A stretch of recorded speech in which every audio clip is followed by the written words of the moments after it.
What is going on, guys? Dr. Typo here, and I am back on Grand Theft Auto Online to give you my High Life DLC review, rating, whatever. This is the newest DLC for Grand Theft Auto Online, and it was supposed to be one of the best, at least it was promised to be. However, I really don't think it is. Now, don't get me wrong, there are a lot of great things with it.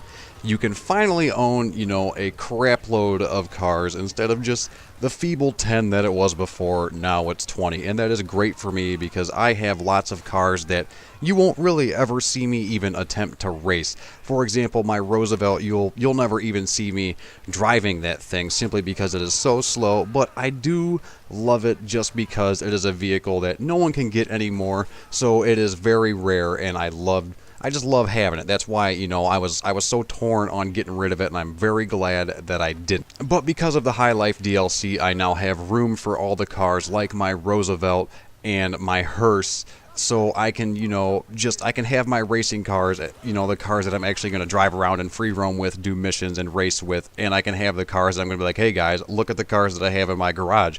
Aren't they awesome?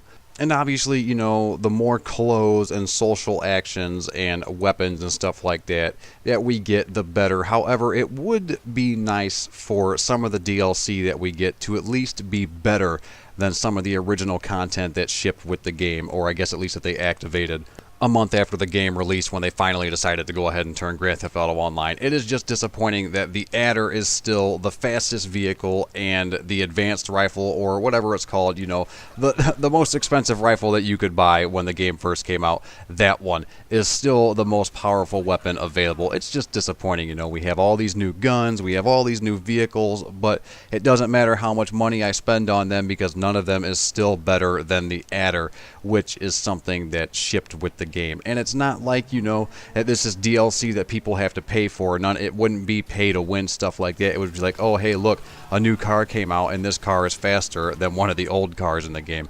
It's something that I was just really hoping that we were going to get with this one, and the Zentorno is not faster than the Adder, and it is just disappointing to me. We also got 8 new contact missions with this, and that's a great thing.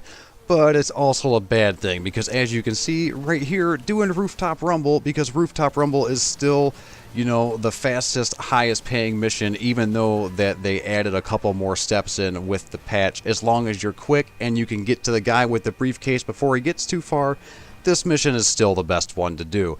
All the new missions they require like rank 20, I do believe is the highest rank for any of them. And all the payouts are exceptionally low, and it is just very ridiculous to me.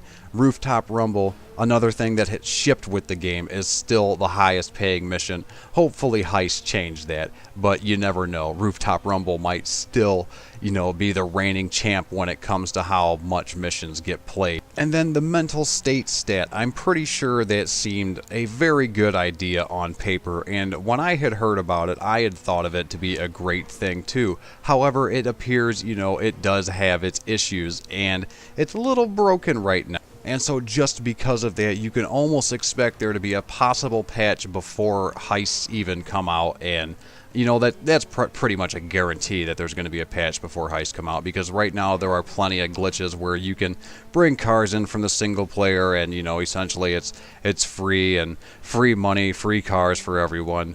And this happens every time a patch comes out for this game, and Rockstar just really doesn't seem like they've got a handle on it just yet. My fingers are crossed, but at the rate they're going, it's not looking too good for the life of Grand Theft Auto Online. So overall, I'd probably give this DLC like a 3 out of 5. I do enjoy being able to have all these extra vehicles and, all the extra stuff that came with it, but, there just didn't really seem like it was enough.